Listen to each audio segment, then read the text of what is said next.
सिद्धनाथेश्वर महादेव मंदिर में महाशिवरात्रि महोत्सव की धूम रही। आरती पूजन संग भक्तों में ठंडाई का वितरण हुआ। नगर में महाशिवरात्रि पर्व की धूम रही। छोटी पियरी स्थित सिद्धनाथेश्वर महादेव मंदिर में हर्षोल्लास के साथ महाशिवरात्रि पर्व मनाया गया। इस अवसर पर पूरे मंदिर प्रांगण को आकर्षक ढंग से फूल पत्ती विद्युत झालरों से सजाकर भगवान शंकर, हनुमान जी एवं बच्ची माता को 56 भोग लगाकर श्रृंगार किया गया। देवताओं की अलौकिक झांकी सजाई गई।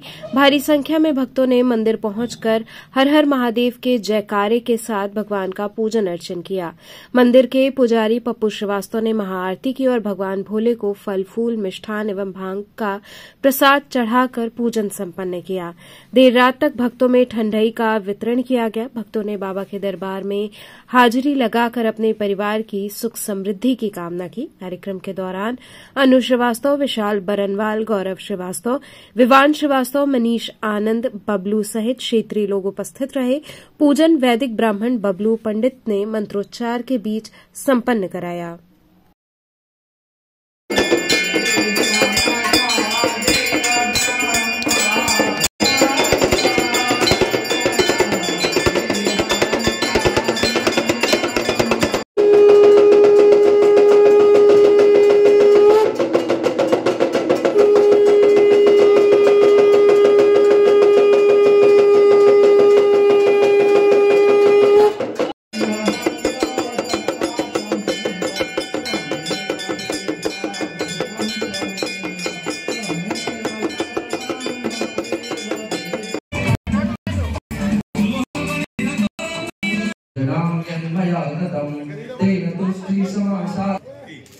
अपराध सहस्राणि निर्देहरणि शब्दया दासोऽयमिति मात्वा च विश्व परमेश्वर मत्सु नास्ति पापस्तुष्टो नास्ति पापः इति मत्वा दया सन्निधौ यथेच्छितता गतं पापं गतं दुःखं गतं दारिद्र्यं भवो पाहि मां सर्वदा देव सर्वपाप।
भूयात् सदां श्रेयसे आत्मा त्वं गिरिजामति सहचरा प्राण शरीरं देहं पूजाते